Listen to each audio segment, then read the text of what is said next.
Hello, नमस्कार, सत श्री अकाल, अस्सलाम वालेकुम। कैसे हैं जनाब? बहुत दिनों बाद मुलाकात हुई है। उम्मीद है आप लोग का लॉकडाउन बेहतर बीता होगा।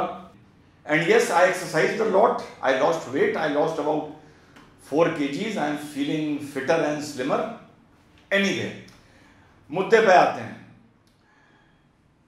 चाइना का बहिष्कार, बहुत जोर शोर से ये बात चल रही है।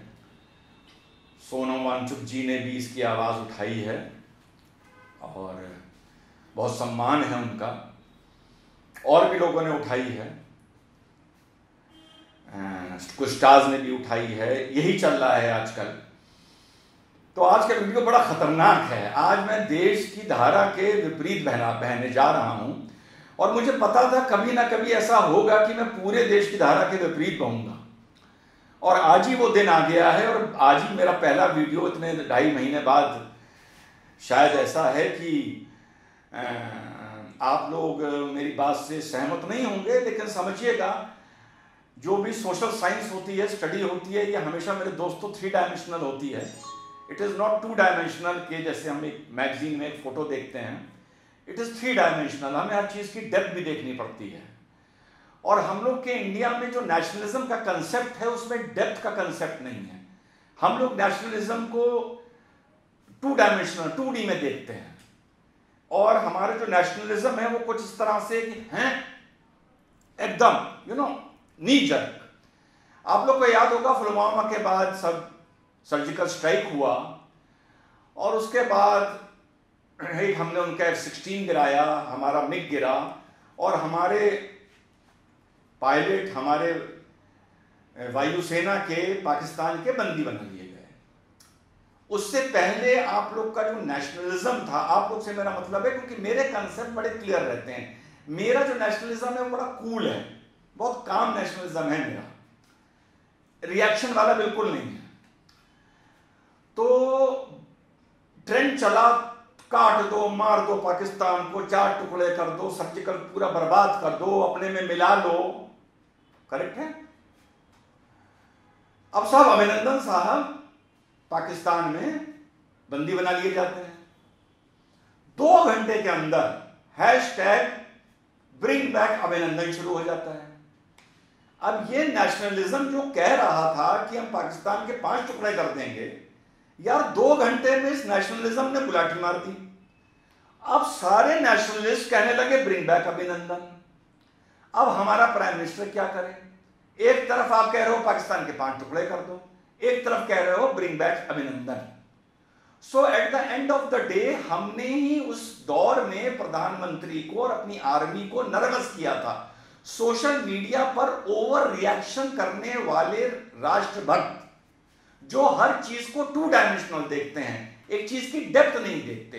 अरे यार, आर्मी है, NSA है, प्रधानमंत्री है, एयरफोर्स है, अभिनंदन को चीज की ट्रेनिंग दी गई है। He has been trained for that कि जब तुम अगर कहीं POW बन जाओ तो तुम्हें कैसे बिहेव करना है, क्या बोलना है, कितना नहीं बोलना है, ज्यादा टॉर्चर ना हो, इसके लिए भी इंफॉर्मेशन दे दी जाती है कि तुम इतना तक बता देना। तो the army, the air force, they know the job. Who are we and you to say कि ब्रिंग बैक अभिनंदन? कौन सा नेशनलिज्म है ये?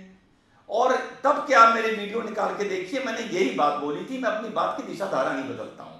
अब हम लोग आते हैं चाइना पे। Boycott China, boycott China, boycott China. Kargil के टाइम पर पाकिस्तान से ट्रेड नहीं खत्म हुआ था, क्रॉस बॉर्डर। पता है आप लोगों को? पुलवामा के टाइम पर पाकिस्तान के साथ क्रॉस बॉर्डर ट्रेड नहीं खत्म हुआ था। पता है आपको? क्या आपका नेशनलिज्म को, आपके आइडिया ऑफ नेशनलिज्म को ये बात मालूम है? और चाइना के साथ बॉर्डर पे धक्कम धुक्की हो रही है, उसके बारे हम ट्रेड खत्म कर दें, उसके साथ बिलियन डॉलर का ट्रेड खत्म कर दें। यार मोदी जी तो ये नहीं बोल रहे, डिफेंस मिनिस्टर भी ये नहीं बोल रहा, अमित शाह भी ये नहीं बोल रहे, फौज भी ये नहीं बोल रही। तो क्या हम लोग इनसे भी आगे हो गए हैं क्या? एक कहावत है, don't be holier than the pope and don't be more loyal than the king. King को मैं यहां, मोदी जी किंग नहीं है, पर एक कैबिनेट है। Don't try to be more loyal than them, कि वो कह रहे हैं कि हाँ डिप्लोमेटिकली हम इस चीज को सॉर्ट आउट करेंगे, है ना। आप कह रहे हैं तोड़ दो, मार दो, ये कर देंगे, बॉयकॉट कर दो, मट्टी चटा दो, hit them on the, Sonam ji कह रहे हैं उनकी पॉकेट में मारो, चोट मारो। यार चाइना की इकोनॉमी पता है कितने ट्रिलियन की है? मैंने, आप बहुत बड़े आदमी हैं सोनम जी, पता है कितने की ट्रिलियन की इकोनॉमी है? और उसमें कितना परसेंट इंडिया के साथ वो ट्रेड करता है? हटा दो उस पूरी ट्रेड को, क्या चाइना सड़क पर आ जाएगा? यार उन लोगों ने मेहनत की है पागलों की तरह, 40 साल करप्ट लोगों को खड़े कर करके गोलियां मारी गई हैं। They have worked for this day. उन्हें इतनी जल्दी धूल नहीं चटा पाओगे ना, इट इज नॉट पॉसिबल। यार बुरा ना मारना, मेरी आदत बिल्कुल स्पेड को स्पेड कहने की है। मेहनत करो 20 साल इस देश में ईमानदारी से, पागलों की तरह, जुनून हो भारत माता के लिए, तब जाके हम बहुत से मामलों में चाइना को आंख से आंख दिखा के उनको टक्कर देंगे। बहुत सी चीजों में चाइना के शहर देखो, वहां का इंफ्रास्ट्रक्चर देखो, सब देखो ना, ओवर रिएक्ट ना करो और कंट्री की डिप्लोमेसी के लिए प्रॉब्लम ना क्रिएट करो। चाइना को गाली देना ये बचपना है यार। पाकिस्तान जैसे दुश्मन के साथ तो आज तक ट्रेड खत्म हुई नहीं, आप चाइना के साथ खत्म कर दोगे। दूसरी बात, एक नई तरफ आप लोगों का ध्यान ले जाना चाहूंगा। एक कमेंटेटर का ओरिजिनल ऑब्जर्वेशन सुनिए। 30 साल से पाकिस्तान इस देश में आतंकवाद फैला रहा है, करेक्ट है? लाखों आदमी हमारे मार दिए, करेक्ट है? हजारों फौजी हमारे शहीद हो गए, करेक्ट है? 30 साल में चाइना के कंटेक्स्ट में एक भी ऐसी खबर आप लोगों को आज तक सुनने को मिली कि चाइना के ग्रेनेड या चाइना की मार्किंग के वेपन्स या पाकिस्तान के एंटी इंडिया टेरर को चाइना फाइनेंस कर रहा है? एक सुनी? CIA से सुनी, IB से सुनी, रॉ से सुनी, कांग्रेस के प्रधानमंत्री से सुनी, नरेंद्र मोदी जी के मुंह से सुनी? एक सुनी? नहीं सुनी ना, नहीं सुनी। पहली बात। दूसरी बात, जो नई पीढ़ी के लोग हैं उनको वो दौर नहीं पता जब नेपाल पाकिस्तान का एक दायां हाथ बन गया था, उनका एक अड्डा बन गया था ISI का। टेरर ट्रेनिंग तो वहां हो रही थी, हवाला वहां से होता था, फर्जी नोट भारत में वहां से इतने आते थे, टेररिस्ट वहां से लॉन्च किए जाते थे। पाकिस्तान जाने का रास्ता था, पहले नेपाल का बॉर्डर क्रॉस करो, फिर यहां से पाकिस्तान चले जाओ, नेपाल टू इस्लामाबाद या कराची। ये दौर आपको बता रहा हूं 25 साल पहले का। नई नस्ल ने कुछ पढ़ा है नहीं, पुरानी नस्ल एकदम से रिएक्शन मारती है, ठीक है, और वो इनजस्टिस करती है देश के साथ। कांधार की हाईजैकिंग कहां से हुई थी मेरे नए नस्ल के दोस्तों, नई पीढ़ी के दोस्तों? नेपाल से हुई थी। कांधार की हाईजैकिंग ने हमारे देश की आतंकवाद की लड़ाई की दिशा और धारा बदल के रख दी, जो आज तक बदली हुई है। जब 3 आतंकवादी छोड़े गए थे मजबूरी में, नेपाल से हुई थी। जब से चाइना और नेपाल में चाइना ने अपने इन्वेस्टमेंट्स करने शुरू करे, you know what it told Nepal? No nonsense with Pakistan. वो चाइना है जिसने नेपाल में पाकिस्तान की मजबूत पकड़ को कमजोर किया है। और 20 साल में नेपाल से टेरर को लेके, वो गाड़ी चोरी की गाड़ी चली जाए, वो चला जाए, वो अलग बात है। टेरर को लेके नेपाल से इंडिया को प्रॉब्लम नहीं हुई है, जो 20-25 साल से पहले 2 डेकेड्स डाउन द लाइन हमेशा हुआ करती थी। 62 की लड़ाई के बाद चाइना की गोली से हमारा एक फौजी मरा है,